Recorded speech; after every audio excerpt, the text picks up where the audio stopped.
एक सिंपल सा सवाल, अगर आपकी इनकम टैक्सेबल लिमिट से कम है तो क्या आईटीआर फाइल करना ज़रूरी है? 90% लोग बोलेंगे नहीं। लेकिन अगर मैं कहूँ कि सिर्फ आईटीआर फाइल ना करने की वजह से आपका टीडीएस रिफंड अटक सकता है, बैंक लोन रिजेक्ट हो सकता है, वीज़ा एप्लीकेशन वीक हो सकती है और कुछ केसेस में तो इनकम टैक्स डिपार्टमेंट के नोटिस का रिप्लाई देना मुश्किल हो सकता है। तो आज की वीडियो के एंड तक आप ये समझ जाओगे कि आईटीआर सिर्फ टैक्स देने वालों के लिए नहीं बल्कि हर अर्निंग पर्सन के लिए कितनी इंपॉर्टेंट हो सकती है।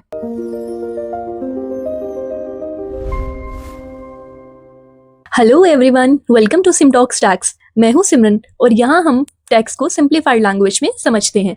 आज की वीडियो एंड तक जरूर देखना क्योंकि हो सकता है आप टैक्स ना देते हो लेकिन फिर भी आपको आईटीआर फाइल करनी चाहिए। सबसे पहले एक बहुत बड़ा मिथ क्लियर करते हैं। इनकम टैक्स देना और आईटीआर फाइल करना दोनों अलग चीज़ें हैं। टैक्स तब देना होता है जब आपकी टैक्स लायबिलिटी बनती है, लेकिन आईटीआर फाइल करना एक डिक्लेरेशन है जिसमें आप गवर्नमेंट को बताते हैं कि आपने पूरे फाइनेंशियल ईयर में कितनी इनकम अर्न की। इसीलिए बहुत बार टैक्स जीरो होता है पर फिर भी आईटीआर फाइल करना बेनिफिशियल होता है। तो सबसे पहले जानते हैं आईटीआर फाइल करने का रीज़न नंबर 1, टीडीएस रिफंड। मान लीजिए आपकी सैलरी या एफडी इंटरेस्ट पर 15,000 का टीडीएस डिडक्ट हो गया, लेकिन आपकी total income basic exemption limit से नीचे है। अब आपको टैक्स तो देना नहीं था, अब वो 15,000 आपको वापस कैसे मिलेगा? सिर्फ और सिर्फ आईटीआर फाइल करके। आईटीआर फाइल नहीं किया तो रिफंड भी नहीं मिलेगा। Reason number 2, TCS refund. सिर्फ टीडीएस ही नहीं, अब मान लो आपने फॉरेन टूर पैकेज बुक किया या फॉरेन रेमिटेंस की या किसी ट्रांजैक्शन पर टीसीएस कलेक्ट हुआ और आपके एक्चुअल लायबिलिटी तो जीरो है, तो उसका रिफंड भी आईटीआर फाइल करने पर ही क्लेम किया जा सकता है। Reason number 3, loan approval. Bank जब होम लोन, कार लोन या बिजनेस लोन अप्रूव करता है तो सिर्फ सैलरी स्लिप ही नहीं देखता, बहुत बार लास्ट 2 to 3 आवर्स की आईटीआर भी मांगता है। और अगर आप रेगुलर आईटीआर फाइलर हो तो बैंक को ट्रस्ट होता है कि आपकी इनकम जेन्युइन है, इससे लोन अप्रूवल ईजी हो सकता है। Reason number 4, visa application.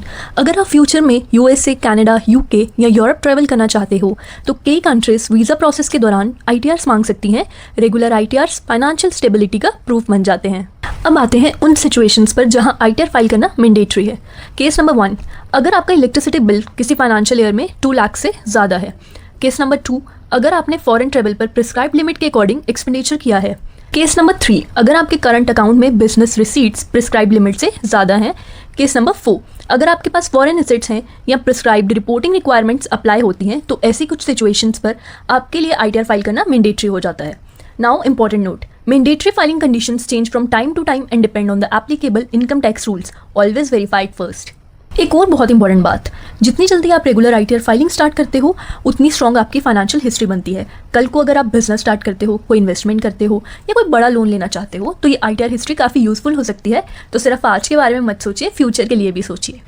इसीलिए सिर्फ ये मत सोचिए कि मेरी इनकम टैक्सेबल नहीं है तो मुझे आईटीआर फाइल करने की ज़रूरत नहीं है।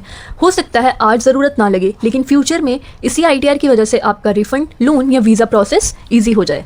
अगर आपको ये वीडियो हेल्पफुल लगी हो तो इसे लाइक कीजिए, अपनी फैमिली और फ्रेंड्स के साथ शेयर करें और सब्सक्राइब कीजिए सिम टॉक्स टैक्स को। मैं हूँ सिमरन, मिलते हैं नेक्स्ट वीडियो में। Thank you.